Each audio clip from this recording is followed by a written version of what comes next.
One of the most powerful ways to discover our artistic voice is to experiment with different styles, techniques, new mediums, new subjects, all for the purpose of expressing ourselves. But if you're in a room full of anthropomorphic mutant turtles and a samurai rabbit, what can possibly make you unique? Well, today we're going to paint Casey Jones as we find and develop our own artistic voice. Welcome and welcome back, everyone. My name is Mello. This is my channel, Arts with Around, and Octurtlefest continues. Today we're going to paint my favorite masked vigilante, Casey Jones. When we're trying to find our artistic voice, it's easy to get caught up in what others are doing. We scroll through social media, we see someone else's work, and we think, I wish I could create something like that. Or we take a class, learn a new technique, and we try to replicate someone else's style. But the problem is when we're too focused on what others are doing, we forget to listen to our own inner voice. We forget to explore our own unique perspectives, our own story, and our own style. I think my categories. I think we've all been there, staring at a blank canvas, feeling like we've just mimicking someone else's style, or constantly comparing ourselves to others. It's frustrating and disheartening feeling like we're stuck in a never-ending cycle of self-doubt. But the truth is, finding our artistic voice is a journey and not necessarily a destination. It takes time, it takes patience, and a willingness to experiment and take risks.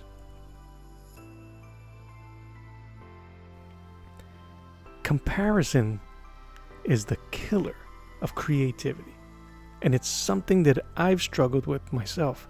I've spent hours poring over others' work, thinking that I need to be more like them, that I need to create something that's just as good, just as polished. But the truth is, I'm not like them. I'm unique. Like you, we're all individuals with our own experiences, our own passions, and our own perspectives. And I think that's what made this drawing and painting of Casey Jones really special to me. Like Casey Jones, we might literally be simple artists surrounded by those who we feel are abundantly unique and overwhelmingly talented. But I ask you not to feel intimidated or feel less than anyone in the room. Can we learn from those around us? Can we become better because of it? Absolutely. That's what being an artist does.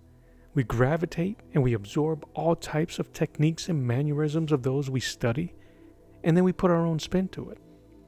I remember when I first started creating art, well, I've always drawn, but when I first started creating art to kind of make a name for myself, to try to speak for myself, I was so focused on creating something perfect that I forgot to enjoy the process. Because I was looking at the line work of Jim Lee, I was studying the ink work of Klaus Janson, and I was looking at the paintings of Alex Ross. I forgot to let go. I forgot to experiment and to have fun because I was trying to mimic what they were doing, and I would fail. But as I started to let go, of that need for perfection and that need for being like someone else, I started to explore more and experiment with my artwork. And I began to find my own voice. I began to see my own style emerge, my own unique perspective. I don't know if you can tell, but this painting seems to mean a lot to me. Maybe because I've kind of related to Casey Jones, an outsider amongst unique friends, always looking in, but one who can hold his own when the chips were down. One whose unique style and sensibilities made him stand out, even though he was hidden by a mask? Or like me, an unknown name? I love the power and contrast of this image. It may yet be my most personal. A singular figure, a simple background, and a whole lot of story behind it.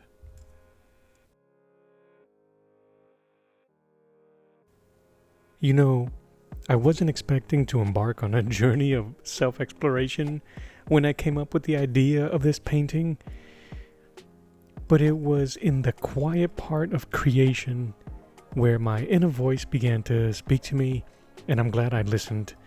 And I didn't just produce a throwaway image for the gram or for clicks and likes. It became something so much more to me, and I hope it does so with you.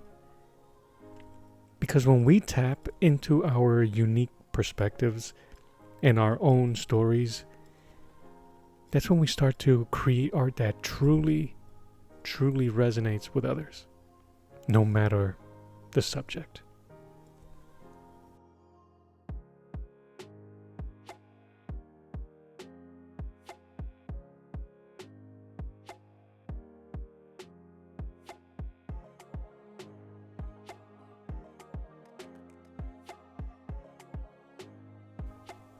Finding our artistic voice is a journey that requires experimentation, self-reflection, and a willingness to take risks.